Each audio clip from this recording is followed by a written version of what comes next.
I'm Riley. And I'm Ronnie, And this is the Plan to Eat podcast.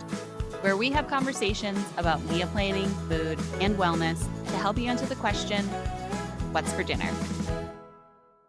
Hello, welcome back to the Plan to Eat podcast. We are in our final episode of our Meal Plan Like a Pro series. And today we are focused on more advanced strategies for meal planning. And we're kind of going into the specifics of Plan to Eat today because most likely you use Plan to Eat if you listen to this podcast.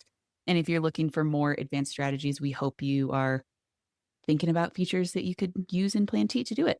Just as an aside, in case you aren't a Plan to Eat customer right now, Plan to Eat is still very usable for beginners. But because we have so many features, it goes above and beyond. Like wherever you fall in the spectrum of being a planner, you can use Plan to Eat. So the more you grow, the program kind of grows with you because you kind of unlock all these extra features that you can use as you learn. Mm-hmm. I like that. I like thinking about it that way. Like you kind of you can grow up together with Plan to Eat in your meal Oh. planning journey.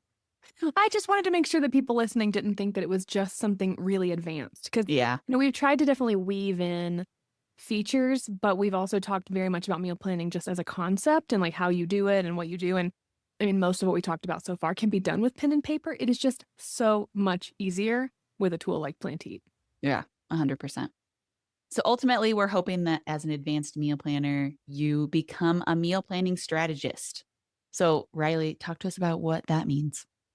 I think that when you become a meal planning strategist, nothing really thwarts your plans. And it's not that things don't come up, because they do for every single person who's a meal planner, right? Because that's life. But you can be super adaptable. You can be more willing and ready to change things on the fly. Whereas I know for new planners, it can feel very paralyzing when something comes up because they're like, but I plan to have this dinner tonight and what am I going to do? And it's like, well, hey, you know what? We can switch things. We can move it. We can freeze that. We can, we'll call an audible altogether. We'll just use this perishable good and we'll have something totally different. So as a meal planning strategist, you control the plan, and it doesn't control you. Doesn't make you stressed out when things don't go according to plan. It just is, you can just go with the flow. I was thinking about this like meal planning strategist as the idea of like meal planning becoming more of an identity for you. Oh, interesting. Yeah. Like in the book Atomic Habits by James Clear, one of the ways that he talks about establishing a habit into your life is to change the way that you identify with your habit. So I think that there are a lot of people who maybe are not natural planners, and that is the identity that they have sort of adapted, is like, I'm not a natural planner. I'm not naturally organized. And so meal planning isn't for me. Mm-hmm. And really the goal would be to shift that mindset and shift your identity to be like, actually, I am a meal planner. And it's not necessarily because I'm amazing at meal planning, but it's because I meal plan every week. Mm-hmm. And like, hopefully you get better at it and you do become amazing at meal planning, but also that's like a moving target, right? Just like we talked about last week with the learn and adapt situation, like you're always learning and adapting. So there's going to be some weeks, even as a quote unquote advanced meal planner, where you're going to be like, yeah, that didn't work the way I wanted it to. Yeah. Yeah. I definitely don't think that being a meal planning strategist means that there aren't times where things fail. Yeah. But I really like what you had to say just then, because it is a mindset shift. It says take ownership of something that you do. And I think all the benefits of meal planning kind of become woven into, I don't know, you just kind of adopt them. Like, well, I know we're going to save money at the store because I meal plan, or I'm going to meal plan because it's Sunday night. And, I planned last week on Monday night or Sunday night or whatever. And now it's time to do it again. And it doesn't even have to be a to-do necessarily on your to-do list. It just becomes a part of your rhythms. Mm-hmm. I mean, at this point, it's scary to me to think about not having a meal plan, And I know we've talked about our own systems before, right? Like I don't necessarily plan for a specific number of days ahead of time. Like when I'm creating my meal plan, I add, approximately 4 to 5 recipes on to the calendar. And however long those last is however long those last. Sometimes those 5 recipes only last 5 days. Sometimes those 5 recipes last us 8 to 9 days because they had lots of leftovers or something else came up, whatever it is. And when I open my meal planner to the last day that there's a recipe planned, I'm like, oh my gosh, I need to figure this out. because it feels really stressful at this point to not have a meal plan because I feel like I feel like I can hardly wing it anymore. I really need a plan in place for to feel not stressed about food. I mean, but think about any other habit in your life, and what other habits do you feel that way about? Like, I'm thinking the gym. Like, I have a routine with the gym, and when it's time to go, I go, and if I don't get to go then, I'm like, "Oh, no, when am I gonna do it? Yeah. Have to," Or, I mean, if you're a regular walker, I have felt this way too when I've been like, because especially in the summertime, I would get up and go for a walk at, like, 7 every morning, and Yeah. it's like you're just ready to do this thing. Or even bedtime. Think about how bedtime habits, your body becomes very ready to do that thing when you're in Yeah. that habit. Yeah. Yeah, it's interesting because I think we talk so much about starting meal planning to reduce the stress of Yeah. dinner or meal times, whatever, right? And then I think once it becomes more of this like advanced or like identity driven situation, like you don't have that stress on the front end anymore because you're like, I got this, I can totally meal plan, not a big deal.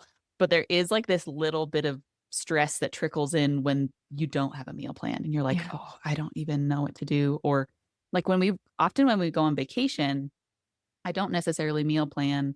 I guess it kind of depends on what the vacation situation is. If we're Mhm. like going to a foreign country, I often don't meal plan. Right. If we're just going to someplace that we just drive to in the state, Mm.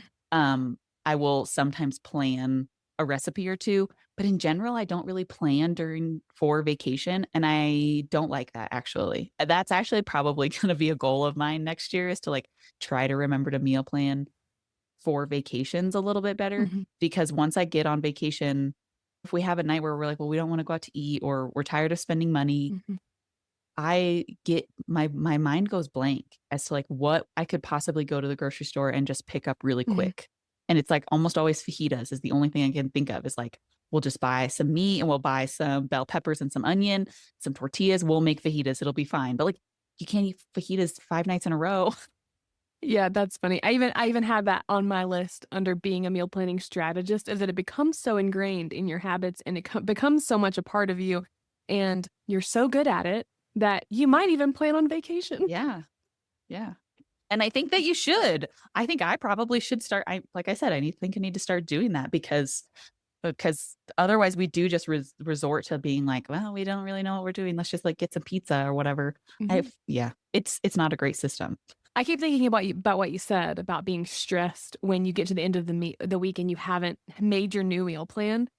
And it's so interesting though because any good habit has good consequences, and Mm, any bad habit has bad consequences, right? So you don't meal plan, you wing it, which means the consequences are you eat out a lot, your grocery budget's blown, you don't have all the ingredients you need, you have to go to the store multiple times, you're throwing away food that you didn't have a plan for. Whereas like the good consequences are that all the opposites of those, right? Like yeah. exactly, you're not throwing away food, you're saving money. And so it's like your body is now used to those good consequences and you're like, "Oh, I have to go because otherwise bad things happen." Yeah, absolutely.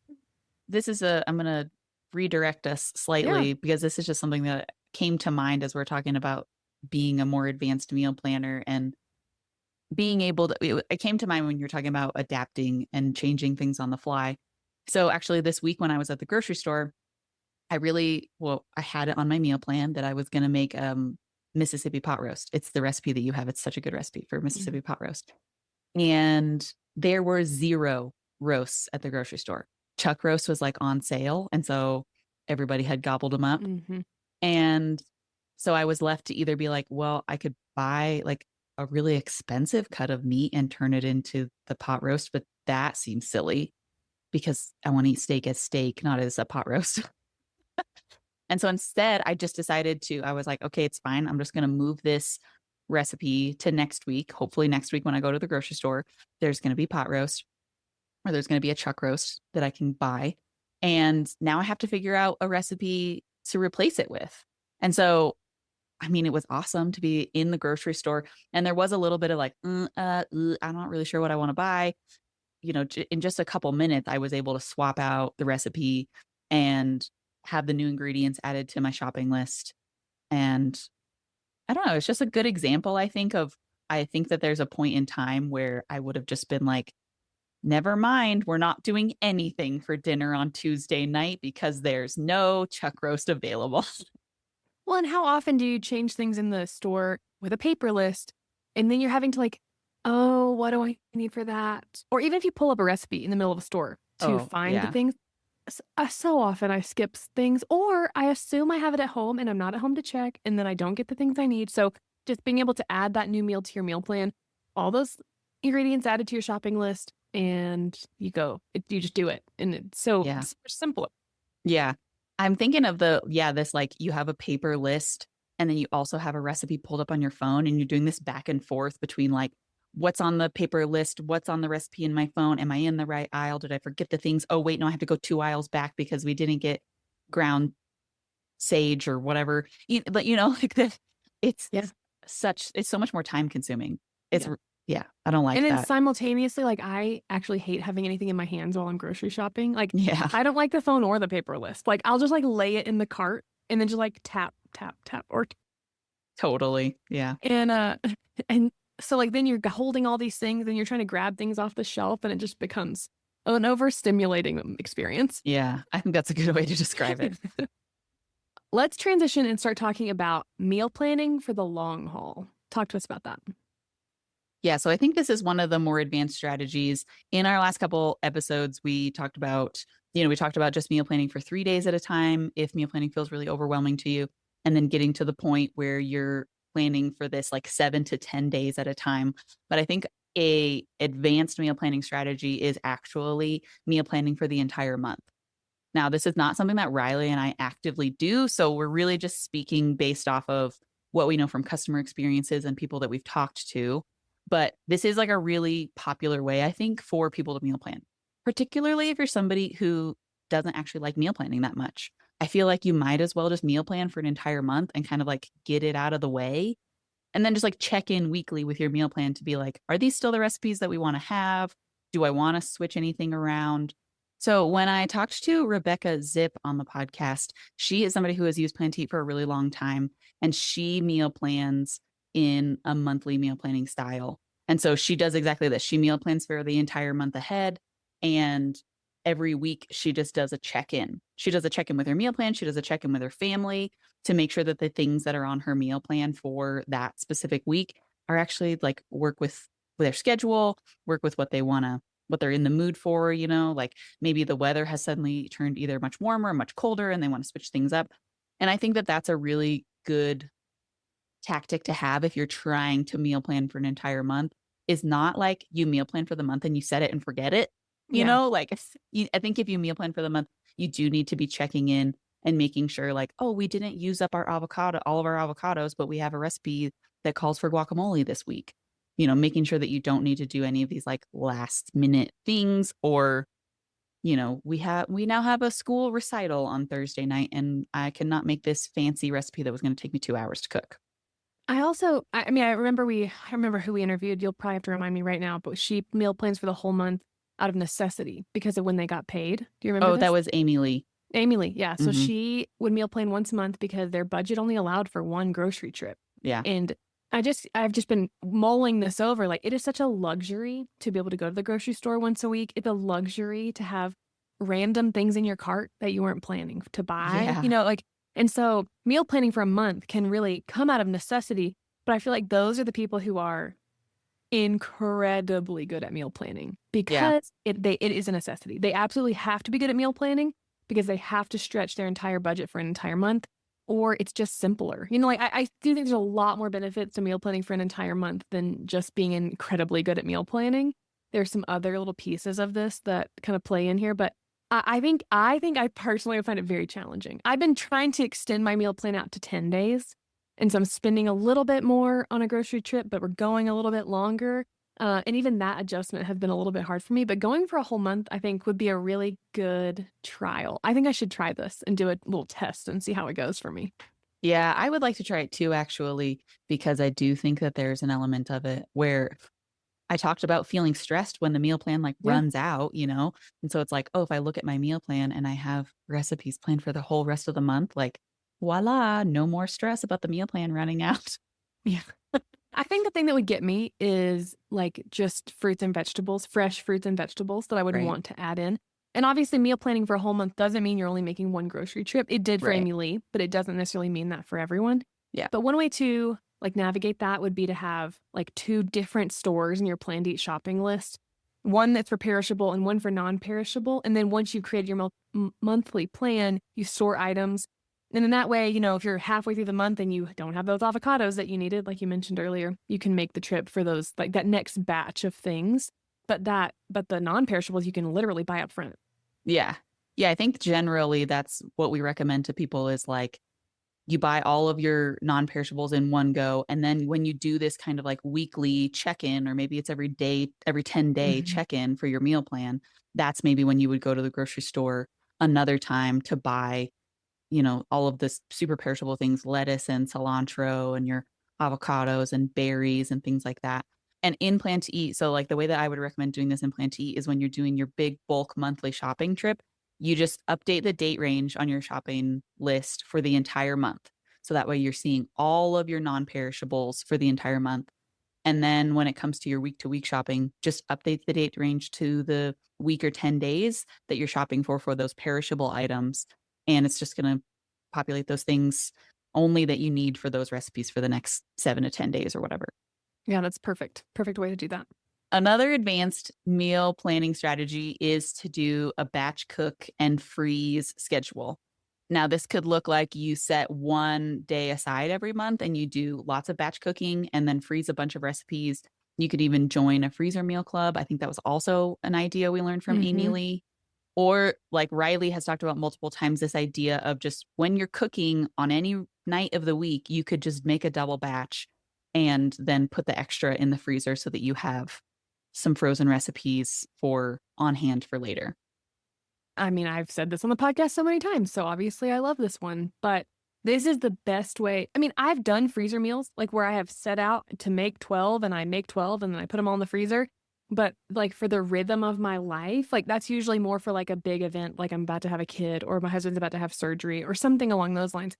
But for the rhythms of my life, just like making a meal and then freezing part of it has become a very system. Like it's just very almost do it without thinking at this point. Like, for example, last night I made this like bacon pumpkin soup, which is so good. And I text Ronnie and I was like, hey, do you want some? And she was like, do you don't want to freeze it? And I'm like, normally I would. And it's funny because you even know now, like when I've got leftovers, they go in my freezer. But like last night, I just wanted to share. But it just has become such a part of my meal planning process and my putting food away process that and it's really, I mean, like we pull those meals out and eat them. Like they're not just going into the abyss. And it's really just become a really helpful way for me to meal plan. Yeah.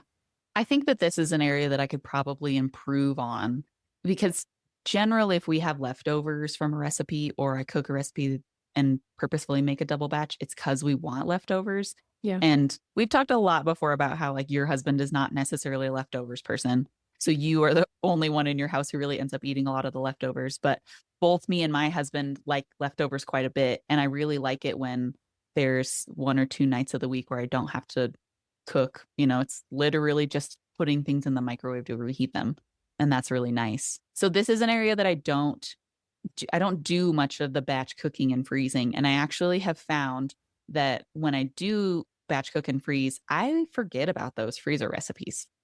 Like they just kind of like whisk away from my brain. And then I'm like sorting through the freezer and I'm like, oh, we have like this lasagna in here. Maybe we should eat that sometime soon. When did I make this? Yeah. Yeah. So what can you do about that in Plan to Eat, Ronnie? Well, that would be a great time to use the freezer feature in Plan to Eat. So in Plan to Eat, once you have a recipe on your meal planner, you can then add it as a prep for freezer meal. So when you prep it for the freezer, the program asks you how many meals do you want to add into your freezer and how many servings for each meal. So say you're making a lasagna and each pan of lasagna has, serves 6 people. You're making 3 pans of lasagna, you would have 3 meals and they have 6 servings each. And so when you go and update those numbers for your freezer prep, it then will tell you the total number of servings that you're actually buying ingredients for. So if you're buying like 24 servings of ingredients, all of those things are going to update on your shopping list so that way you're actually buying in bulk so that you can then cook in bulk. And the Plant to Eat freezer will then keep track of the day that you had that on your planner. So then in your freezer section, you can see like, oh, I froze this on October 15th. And, maybe when December 15th rolls around, you should probably be eating it. Totally. And, just as a good reminder, like, don't hoard them. You do want to eat them. Like, Right. that's, I don't know if you guys remember, but over the summer, I had my little meal planning template. And one of the things on my meal planning template was something frozen. Yeah. And so that would kind of force me, like, push me in the direction of eating the foods that I'd frozen or just using, like, maybe proteins or frozen vegetables that have just kind of been living in there for a while. It was a really just if you're somebody who's got a lot of stuff frozen and you never use it, that was a really helpful way for me to kind of use some of those things up. I think it's a good idea if you do this method of cooking and freezing recipes or even just individual ingredients. Maybe you prep a bunch of things and then you put certain extras in the freezer. I think it's a good idea to make sure you're double checking your inventory, both Mhm. in Plan to Eat, making sure that what you have in Plan to Eat matches what's actually in your freezer. It can be really easy to just like pull something out of your physical freezer and not look at what you actually had in Plan to Eat and Totally. Yeah. like have those numbers get skewed. So good to be like checking in both places because Plan to Eat can also then remind you like, oh yeah, we did freeze a bunch of pumpkin soup. That would be great to pull out and have this week. Yeah, you Just can like, look in your freezer and plan to eat instead of in your actual freezer. right, exactly. Yeah. And the really wonderful thing about it is that when you pull one of those meals out, it does reduce the number in the freezer. And then when you Mm-hmm. pull the last one out, it's deleted. And Yeah, so if you're actively using it, it's actively updating. Yeah. exactly. Yeah. One more thing about freezer meals actually. If you are doing like a monthly meal plan, I just said I added that into my template. That could be a way that you use what you've frozen and you just say, okay, for 4 weeks, every Thursday night we're having something frozen, and then you meal plan around it. It's almost an anchor point, because then it kind of Yeah. keeps you like using what you purchased and can honestly really lower your grocery budget. But Yeah. okay. Last thing I would say is don't forget that batch cooking can mean meal prep. Yeah. And batch cooking once a week. I know a lot of people who do this. And it's the way they meal plan fully. Like they buy enough things to have, 5 meals of dinner and they prep it all on Sunday and then it's done the entire week. It is not my preferred method because like we've talked about, my family doesn't love leftovers, but I do love leftovers. So, but it is nice. Just like even if you just pre-chop all your vegetables on Sunday, maybe wash and chop fruit as needed. I don't know, maybe you buy blocked cheese and you just need to chop it up into little cubes or slices or whatever, or shred it. Having these things on like once a week, just as a reminder, that can be a really helpful way to like batch cook. Yeah. I think that's good to mention that because it is a stress reducer, I think. Yeah. Yeah. If you're somebody who doesn't enjoy cooking that much, I think this is a great way to reduce stress of cooking is to just like I find that if I have a night of the week where I do just make like a big batch of chicken or something or a big batch of ground beef. And so like, like the main time consuming part of a recipe is already done. And then it's like, oh, we can just make these into tacos or, I can make like a slaw and we'll do like a salad. Like just like having your individual pieces that you then prep into something else really quickly. It's nice. Yeah. And It yeah, is. and if you're a busy person and you get off of work and don't really feel like you have the energy or the time to cook a full meal, I definitely recommend this situation. Mm-hmm. Same. Similar to meal planning in like a month to month kind of way, menus. Menus in Plan to Eat, I'm specifically referring to the menus feature in Plan to Eat, is a great way to save time and brain space when it comes to meal planning. Yeah, so menus in Plan to Eat is not just your meal plan, right? Some people use the term meal plan and menu interchangeably, Yes. but menus is an actual feature in Plan to Eat that allows you to save your meal plans from your planner or to create a whole new meal plan and save it so that you can reuse it again and again and again and again. I think one of the best and most common uses for menus for a lot of people is like holiday meal plans. Yep. So like you eat the same 5 recipes every Thanksgiving or every Christmas or every Hanukkah celebration Someone's and birthday. somebody's birthday, exactly. And so you can create a menu with those recipes in there so you don't have to go searching through your recipe book to find the coveted 5 recipes.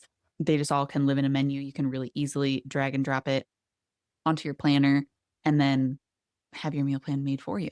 But this can also just be something that you do week to week, bi-weekly, once a month. You can create these meal plans and just quickly add them to your planner. And then you're done planning. Like you have a meal plan that you made and you saved it. And when you go to reuse it, all of the energy and time that you put into making the meal plan the first time then transfers into like a lifetime of meal plans, essentially. Yeah. Yep.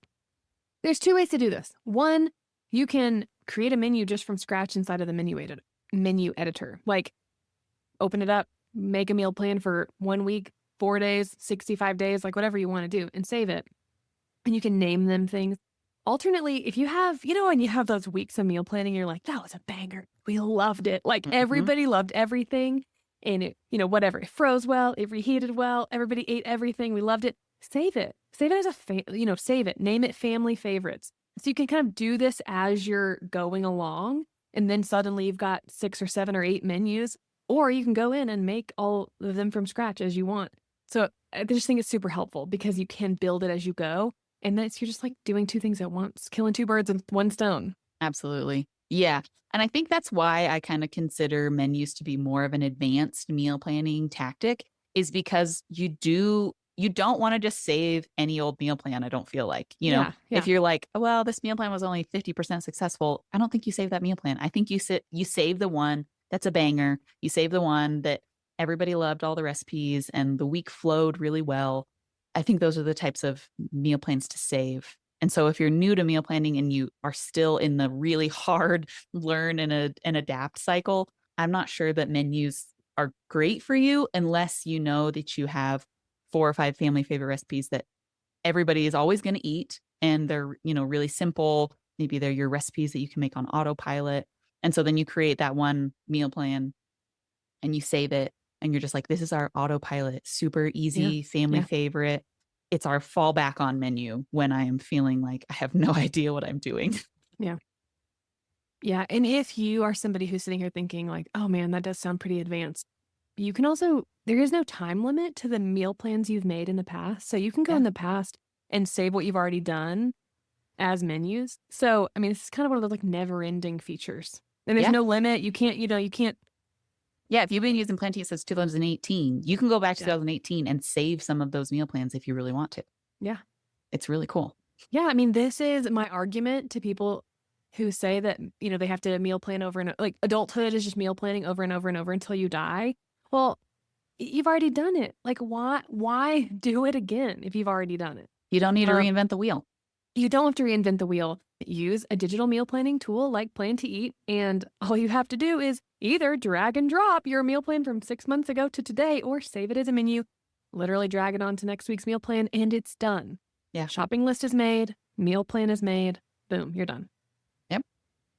I know that there's a lot of other meal planning tools out there. I'm thinking like physical meal planners Yeah. that, people have created. And a lot of them are basically this style of planning. It's the idea of our menus feature, but in like a pen and paper format Mhm. where, you plan for the next 2 weeks and then you just basically repeat it and then you repeat it and then you repeat it. And maybe at some point in time in the year, you switch out a few of the recipes, but a lot of the pen and paper meal planners teach people how to meal plan this way because it does take a lot of the like mental drain Yeah, and fatigue, yeah. yeah, and the decision fatigue out of meal planning. So if that's the style of meal planning that you came from, maybe when you started Plan to Eat, you were using some of these physical planners, I think that menus would work really seamlessly into your life. Yeah, totally. Yep. Yeah, one of our people we've talked to her a couple different times on the podcast. She has her own podcast as well. Her name's Mackenzie Kappa, and she has consistently talked about how much she loves the menus feature. And she has menus set out for like 1 to 2 months at a time, where she will just talk about she's kind of a planning expert, and Mhm. so she talks about how it's such an amazing time saver to just be able to drag and drop your 2-month meal plan onto the next 2 months of your calendar. And then, of course, you do, your check in every once in a while. But You just meal planned for 2 whole months and it took you about 8 seconds. Yeah, if that. Amazing. Yeah. Highly recommend. We highly recommend the menus feature. We highly recommend all the features, but particularly if you're feeling like, okay, I like paying money for this meal planner, but like I'm still spending a lot of time meal planning every week, check out menus. Yeah, and if you are a customer who maybe has like stopped using Plan to Eat, I just feel like saying this, we don't delete anything out of your account. If you stop paying us, we don't delete it. Now, Right. if you emailed us and said, please delete me, we'll delete it. Yeah. But if you haven't and you are a customer who's maybe just like you listen to our podcast because you like us, I don't know. But you haven't used Plan to Eat in a while, everything that you have previously planned and all your recipes are still inside of Plan to Eat because we don't delete it. And so you can renew maybe during our sale. You can renew whenever you want to, plug in the sale, but renew and then it's all still there. So you can use this menus feature. You can get right back into it. You can go look at 6 months ago, 8 months ago, 5 years ago. It's all there and you can start. You can start without it being a burden to start. Absolutely. Yeah, that's a really good point. All right. So those are our top 3 advanced meal planning strategies and how you can accomplish them in Plan to Eat. If you have some other advanced strategies that we didn't talk about today, we would love to hear about them. You can always email us at podcast@plantoeat.com. We love hearing from our listeners. And I think now it's time to move on to a few dinner dilemmas. All right, first up, we have one from someone named Carrie. Carrie says, I always get excited about making extra ingredients to, quotes, save myself work. But then I don't know what to do with it and end up wasting the food. In the last few weeks, I've thrown away pressure cooked beans, roasted carrots, sliced eggplant, cooked rice. When it works, it's great and does save me time and effort, but around half the time, I just end up throwing away food. Ooh, ooh, ooh. Okay, so this is the downside, I guess, of that batch prep that we talked about, is that sometimes maybe you prep a little too much, Mm-hmm. or maybe you get tired of the things, or you don't know how to maybe put them into a new recipe that sounds fun and exciting. I would say my first tip is use the freezer, put things in the freezer when you start to feel like maybe they're getting a little iffy. All of these things that they mentioned here, cooked beans, roasted carrots, sliced eggplant, cooked rice, they can all freeze beautifully. Mm-hmm. And then you can take them out of the freezer on a day when you need one of those things. They are going to, particularly like the roasted vegetables and stuff, the texture might be slightly different when you Yep. take it out of the freezer just because of the freeze and thaw cycle. But I'm thinking like roasted carrots, eggplants. That sounds like a really nice like roasted vegetable soup. Could be in addition to a roasted vegetable soup. With those beans, throw them all in there With the together. beans, Yeah. you could make like a roasted vegetable dip or a hummus or Mm-hmm. something. That would be really good. I'm pretty much always going to lean on the freezer. I text you about this last week. Our refrigerator like froze a bunch of stuff in it. It was like set to, I think the thing that happened is we had some family in town and our refrigerator has this button that's like power cool. I don't know why it exists. Why would you want to power cool? Anyways, I think it accidentally got pressed and then our refrigerator got really cold. Really fat, power. Really, it was Yeah. powerful. Yeah. And so like I had this whole like when I buy cottage cheese, I buy the like big one, and it's like a gallon of cottage cheese. And like that was frozen like rock solid. And after it thawed, it was still totally edible. Like Nice. the texture was slightly different. I would say if you're in the cottage cheese trend of like putting cottage cheese inside of everything right now, it probably would have been better to put into like a smoothie or pancakes or, something where you're blending it. But I ate it just as it was. So that's just to say, like, we've talked about the freezer a whole bunch. We've talked about the freezer a lot with Carol Ann's book because she also really recommends freezing foods. So I'm just always going to lean on the freezer. My response to Carrie might be surprising to you. Ooh, but my okay. response is don't. Oh. She says they say I always get excited about making extra ingredients. Don't make extra ingredients without a plan. Ooh, I love it. If all of these ingredients, like the beans, the carrots, the eggplant, rice, if they did not have a purpose, then it was wasteful. Like, unless, even if your plan was, I'm going to eat these 4 things mixed together for lunch every day, that's a plan. But if you are just getting excited about making extra ingredients to have extra ingredients lying around without a purpose, they don't have a job, they go to waste. So I would say, look at your meal plan. What do you actually need to prep? And only prep that. That's a great tip. I like it. And then you most likely won't throw away food. Now, you may end up with leftovers, but we're not throwing away food that we just prepped for fun. Now, don't get me wrong. I like to prep food for fun. Yeah. I like to prep food, but I just, it needs to have a purpose. Well, and I think that and maybe it's not necessarily prepping food for fun, but there's an element of like, well, if I prep these vegetables, I'm bound to eat more Right. vegetables, Right. Yeah. Yeah. and Yeah. that doesn't always work Yeah. out. Yeah. Our like best laid plans, our like Yeah. good intentions at the beginning of the week, those don't always follow us through to Friday. Totally. Yeah. I agree. Like if I buy a head of celery and carrots, things along like cucumbers, like I might chop all of that at the beginning of the week, but it not necessarily like it won't, it's not getting cooked. And then, Yeah. then you're like dealing with like, oh, we got to cook this for something. I mean, even fruit, like I'll prep fruit for the whole week, knowing that we're going to have it for breakfast, knowing that we're going to have, those veggies and stuff for a snack, maybe with some hummus or dip or something. But they still kind of have a job. So like I would say just encourage you, like if a food is not going to be used for something, lunches, whatever, don't do it. Yeah. Have the vision first. Yeah. I like it. Okay. Kim says, I try to plan a 3-course meal, protein, vegetable, grain/starch.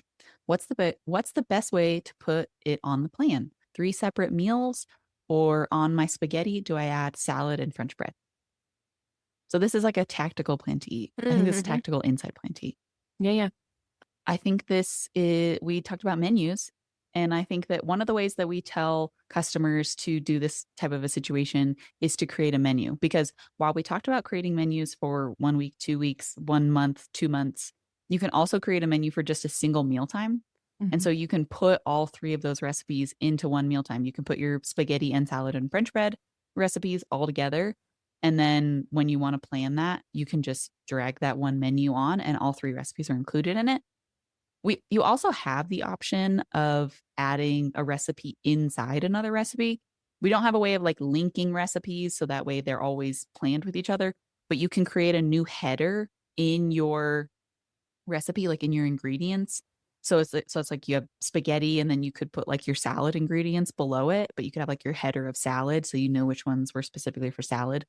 Like that's another way to do it, but I would say that I would only do it that way if there is 100% of the time you plan those together. Like this is a really good way to do it if you have a cake and a frosting. Yeah. And anytime you make that cake, you're making this frosting because that's the only time that you make those Mm-hmm. 2 things, But maybe with the spaghetti situation, if you're wanting to change it up every once in a while, I'd probably go the menu route. Yeah. I actually do this a lot just with ingredient notes. So like maybe I'll add the main dish to dinner Thursday. But then I click on the little plus sign, and then I say I'm going to add an ingredient. And that ingredient, if it's an ingredient, it goes to the shopping list. Right. If it is just a note, it doesn't. So I'm going to add an ingredient because like I actually make green beans that there's no recipe for in Plantee. I just make them the same way every time. And so I'll write down fresh green beans like as Yeah. a side dish. And I know that when I go to make it, I make it this way and it doesn't require a lot of extras, And so, or like even, I'm thinking about like, oh, we're going to have people over for dinner and I'm making the Mississippi pot roast and Ronnie's bringing a bagged salad. Well, I can add a note that says Ronnie's bringing bagged salad.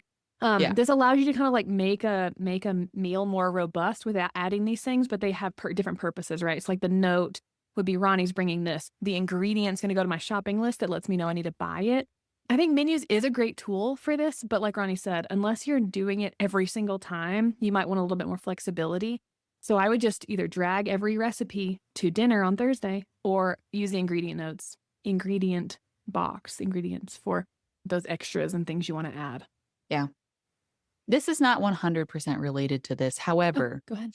we are updating a feature. Well, no, I guess we're adding a feature to the website version of Plantee. And I think it'll be out maybe by the time this podcast goes live.